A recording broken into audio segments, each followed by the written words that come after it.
Gonza, en ese camino de omnicanalidad, mindset, tienda física, entender estas palancas, ¿cómo integras todo el proceso? ¿Cómo, desde tu lugar, ¿no? ¿Qué es lo que mirás como e-commerce manager del ecosistema completo?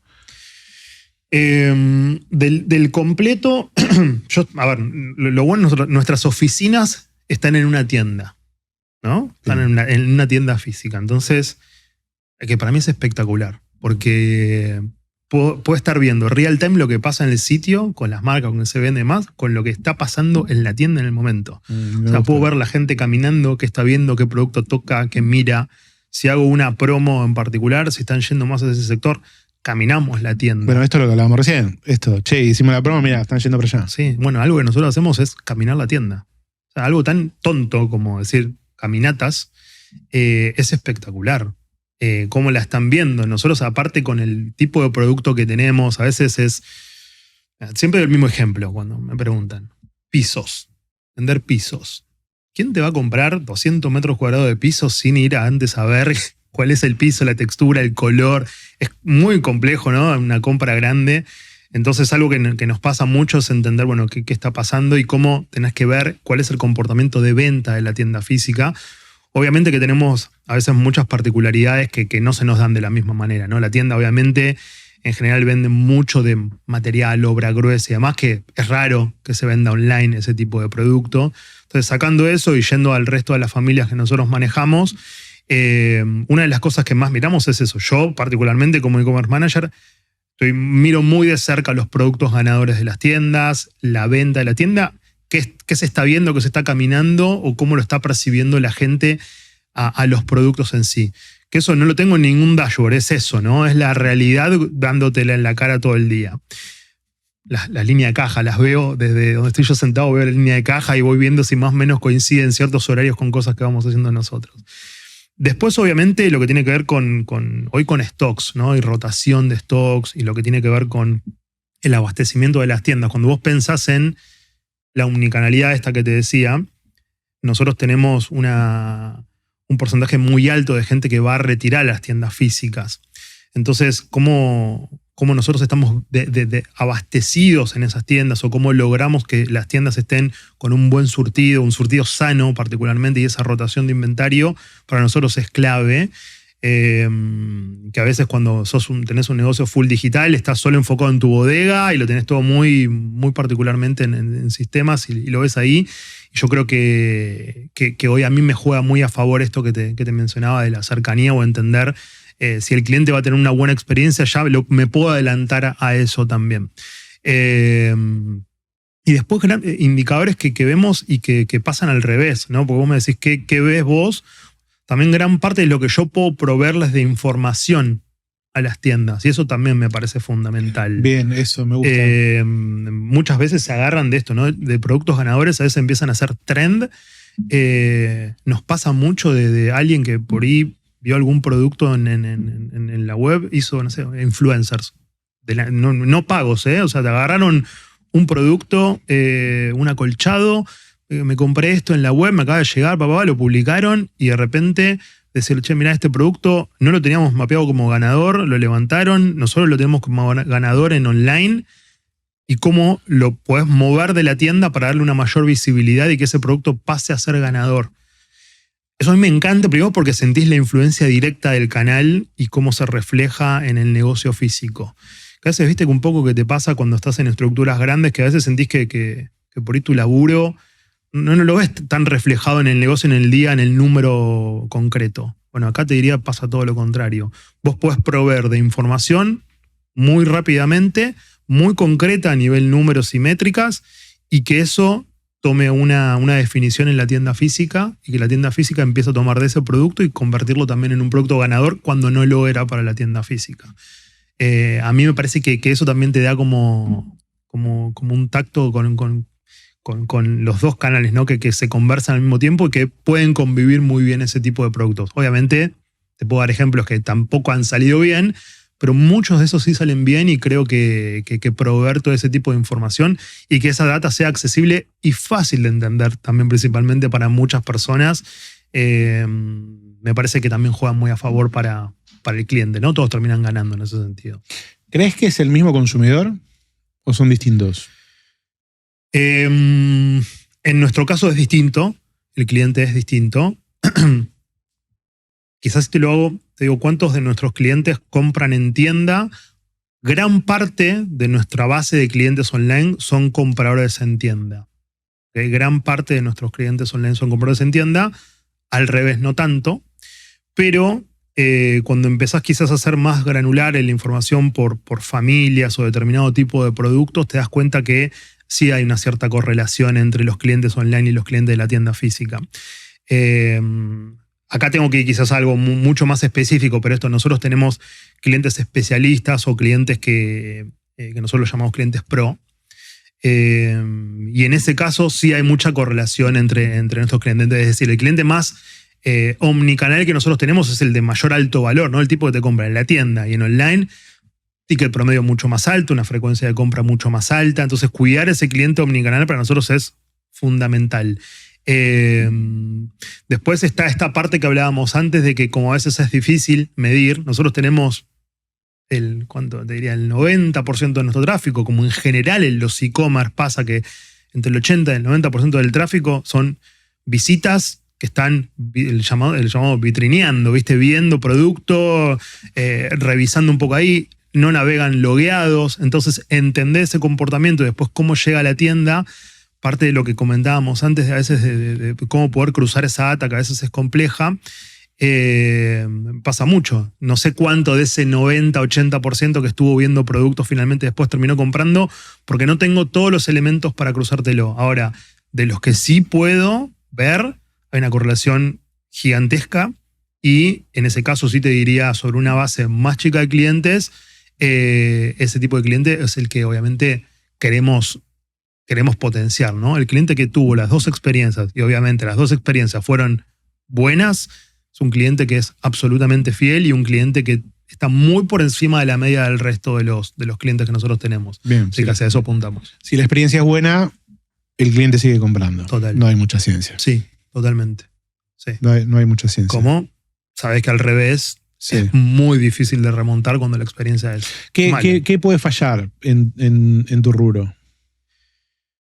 Muchas cosas, pero te diría, todo puede fallar, pero lo que más falla tiene que ver generalmente con esto que te decía antes, con la experiencia. Es decir, yo compré un producto, voy a retirar ese producto o espero que me llegue a mi casa.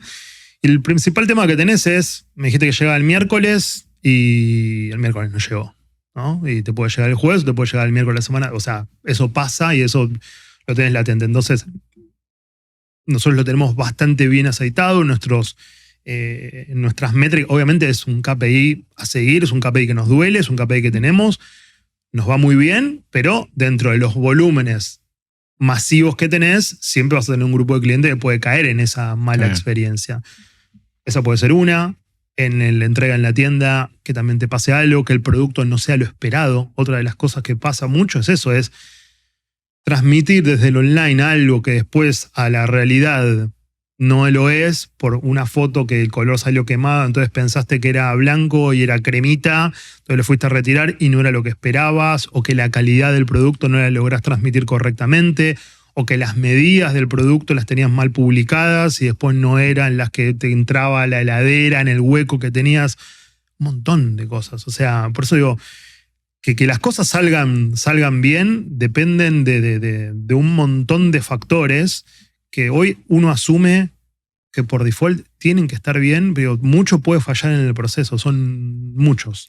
¿Qué es lo que más te duele a vos? Te duele no qué mayor problema tenés, sino diciendo, che, puta, esto. A mí me duele, dos cosas me duelen mucho. Las publicaciones con errores me duelen mucho. De hecho, me cargan un poco. Algunos me dicen que a veces soy gerente de errores porque encuentro errores todo el tiempo. Es normal encontrar errores todo el tiempo. Es porque estás, obviamente, tratando de entender lo mismo que hace un cliente, lo hago yo en el día a día. O sea, ¿no? Y trato de vivirlo de la misma forma. Me duele mucho encontrar eso. Publicaciones con errores, medidas que faltan o medidas que están mal. Ese tipo de cosas me pero algo personal, porque creo que no le estás dando todos los elementos que el cliente necesita para poder tomar una decisión de compra. O sea, si a vos te falta en un sillón la medida del sillón, Sí, de vuelta, estamos hablando de algo medio extremo, ¿no? O sea, es raro que te suceda, pero puede pasarte. Puede pasarte. Eso me duele, me jode. Ahora, lo que más me molesta de todo es cuando la experiencia humana es mala o puede llegar a ser mala. Cuando al cliente no le queda claro cómo es un proceso en retirar o que haya algo que le genere, que fue todo bueno, que todo lo que tenía que funcionar funcionó y estaba bien, y por algo de un desentendimiento o por un error de una persona pueda generarte como un descontento de la persona, me molesta bastante. ¿Cuál crees que es el camino para...? Porque cuando vos lo que decís es que es... no, vendimos algo que no teníamos en stock, no publicamos información o lo entregamos mal.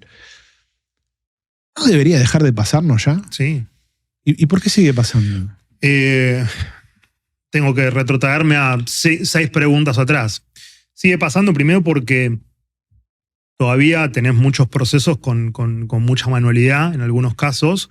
O sea, lográs automatizar un montón, pero de vuelta, en sistemas legacy todavía dependés de ciertas manualidades. Por eso te digo, esto de la IA y demás viene a suplantar cosas, pero también tenés que entender cómo es el origen de la data, cómo es el origen de la información que llega para que todo funcione correctamente.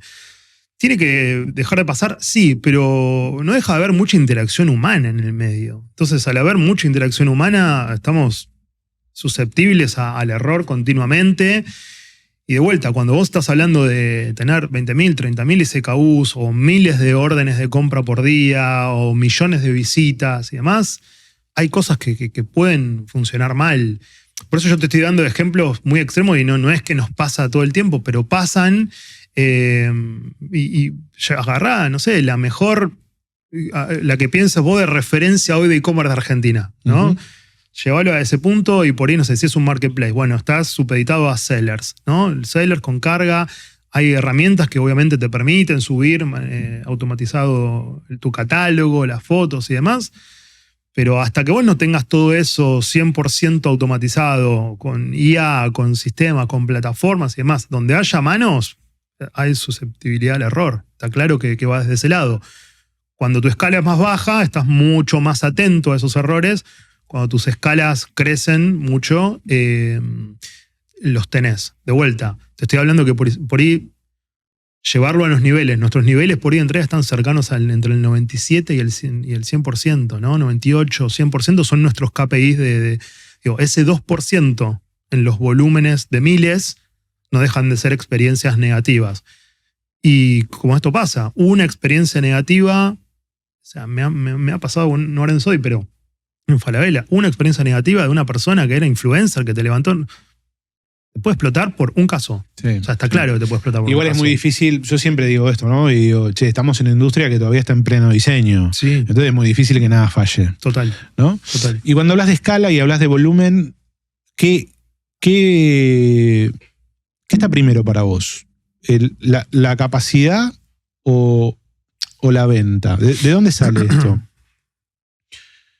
Uno de los principales problemas que hoy hay en la logística es que las empresas flex no llegan a entregar tanto paquete en un día. ¿Bien? Entonces viene Hot Sale, la rompemos en Hot Sale y después el 50% de los paquetes, no sé el número, pero gran parte de los paquetes entregados a destiempo.